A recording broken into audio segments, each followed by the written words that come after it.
IPL এর শুরুটা একেবারে ভালো হয়নি অভিষেক শর্মার। এশিয়া কাপের সেই বিধ্বংসী ফর্মের ছাওয়াও দেখা যাচ্ছিল না তার ব্যাটে। একের পর এক ইনিংসে হতাশা, ব্যাটে বলে মিল হচ্ছিল না কিছুতেই। এমনকি নেটে ঘন্টার পর ঘন্টা অনুশীলন করেও নিজের ছন্দ ফিরে পাচ্ছিল না এই তরুণ ওপেনার। তবে অবশেষে সেই অপেক্ষার অবসান ঘটলো। আইপিএল 2026-এর 31 নম্বর ম্যাচে সানরাইজ হায়দ্রাবাদ মুখোমুখি হয়েছিল দিল্লি ক্যাপিটালসের। আর এই ম্যাচেই বিস্ফোরক ইনিংস খেললেন অভিষেক শর্মা। মাত্র 68 বলে অপরাজিত 135 রান করেন, 10টি চার মারেন এবং 10টি ছক্কা। শুধুমাত্র বাউন্ডারি থেকেই তিনি তার 100 রান পূরণ করেন। এই ম্যাচে অভিষেক 10টি ছক্কা হাঁকিয়ে সংগ্রহ করেন 60 রান, পাশাপাশি 10টি চার থেকে আসে 40 রান, অর্থাৎ 60 + 40 100 রান শুধু বাউন্ডারি থেকেই আসে, যা তার ইনিংসকে আরো বিশেষ করে তুলেছে। অভিষেক এই ম্যাচের পর কোন কোন রেকর্ড গড়লেন আইপিএলে চলুন দেখে নেওয়া যাক। আইপিএল এর সবচেয়ে ব্যক্তিগত স্কোর তালিকা, সেখানে প্রথমেই আছে 175 রান করে ক্রিস গেল, যেটি তিনি 2013 সালে করেছিলেন। 158 রান করেছিলেন ব্রেন্ডন ম্যাকালাম, যেটি তিনি 2008 সালে করেছিলেন। অভিষেক শর্মা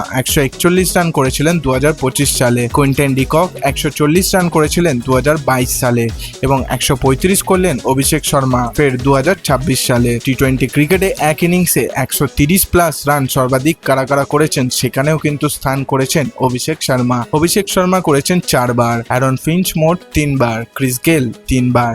টি20তে এক ইনিংসে 10টা ছক্কা মারার রেকর্ডও ভেঙেছেন এদিন অভিষেক শর্মা। সেই লিস্টেও জায়গা করে নিয়েছেন অভিষেক শর্মা। সেই লিস্টে প্রথমেই রয়েছেন ক্রিস গেল, তিনি 18 বার 10টি ছক্কা মেরেছেন। অভিষেক শর্মা 5 বার, ইভেন লুইস 4 বার এবং শ্রেয়াস আইয়ার 4 বার। রোহিতের রেকর্ডও স্পর্শ করেছেন এই দিন অভিষেক শর্মা।